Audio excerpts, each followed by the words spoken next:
Kisah ini bermula ketika seorang pedagang bakso, sebut saja namanya Kardio, tengah bekerja seperti biasa, keliling kampung untuk menjual baksonya. Kisah ini dituliskan berdasarkan cerita pengalaman Kardio saat berjuang mencari uang demi menikahi wanita idamannya.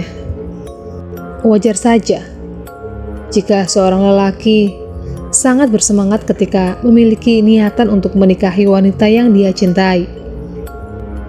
Demikian pula dengan Kardio yang sangat antusias dalam berjualan bakso untuk biaya pernikahannya kelak. Waktu itu hari Minggu, malam Senin, di mana penduduk kampung tempat Kardio biasa berkeliling berjualan bakso, usai mengadakan pemilihan kepala kampung. Menurut pengalamannya, setiap malam Senin dagangannya selalu laris manis. Sehingga di malam itu Kardio sengaja membawa stok bakso lebih banyak dibandingkan hari-hari biasa. Malum saja, selain kejar setoran, dia juga merasa perlu bekerja lebih keras agar segera bisa menikahi wanita idamannya sebelum dilamar oleh orang lain.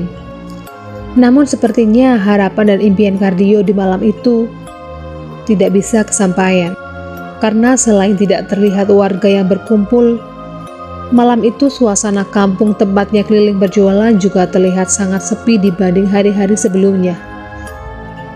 Lantas, dia merasa kecewa dan beranggapan jika acara pemilihan ketua kampung di siang tadi membuat semua warga merasa lelah dan capek, sehingga memilih untuk beristirahat di rumah. Waktu telah menunjukkan pukul 21 malam. Belum semangkok bakso pun terjual di malam itu. Untuk sedikit melepas lelah, Kardio berhenti di bawah pohon randu atau kapas yang di sampingnya terdapat tiang dan lampu listrik sebagai penerang jalan. Sambil melepas lelah, Kardio memukul mangkok bakso secara bertahap agar suaranya terdengar oleh warga sekitar. 1 menit, 2 menit, hingga 10 menit berlalu. Kardio secara bertahap memukul mangkok bakso. Namun masih tak ada seorang pun yang terlihat keluar rumah untuk menghampirinya. Ya sudahlah, kali aja malam ini memang bukan rezekiku, gumam Kardio dalam hati. Tak lama kemudian, tiba-tiba terdengar olehnya suara angin gemuruh dari arah berlawanan dan seolah menerpa sekeliling tempat dia berhenti. Anehnya, meskipun terdengar suara angin kencang, namun ranting pepohonan termasuk pohon randu di sampingnya tak terlihat bergerak. Pengalaman mistis Kardio akhirnya diawali juga di mana lampu penerangan jalan yang berada di samping pohon randu mati secara mendadak. Dengan refleks, Kardio menengadahkan mukanya ke atas seolah mencari apa gerangan yang membuat lampu itu mati. Saat dia menengadahkan wajahnya itulah terlihat sosok hantu berpakaian putih yang sedang duduk di atas ranting pohon randu, tepat di atasnya berdiri. Tanpa pikir panjang, Kardio bergegas mendorong gerobak baksonya untuk segera menyingkir dari tempat tersebut. Rasa kaget bercampur merinding seolah semakin membuat Kardio ketakutan. Beriringan dengan terciumnya aroma bangkai yang membuatnya mual. Perjalanan Kardio malam itu sepertinya belum selesai sampai di situ.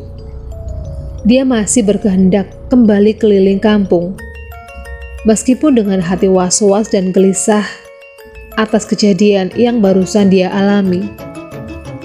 Meskipun Kardio menyadari jika yang dilihatnya itu tadi adalah penampakan sosok hantu kuntilanak. Namun dia tidak memiliki pilihan lain kecuali kembali menjajakan dagangannya. Setelah sekitar 15 menit mendorong gerobaknya, akhirnya terlihat pembeli pertama memanggil dan menghampirinya. Sambil membuat bakso, Kardio menceritakan perihal kejadian yang barusan dia alami. yakni melihat sosok kuntilanak di pohon randu yang masih berada di kampung itu juga. Aneh dan kembali bikin merinding. Kala itu tiba-tiba tercium aroma wangi semerbak layaknya bunga melati yang tengah mekar.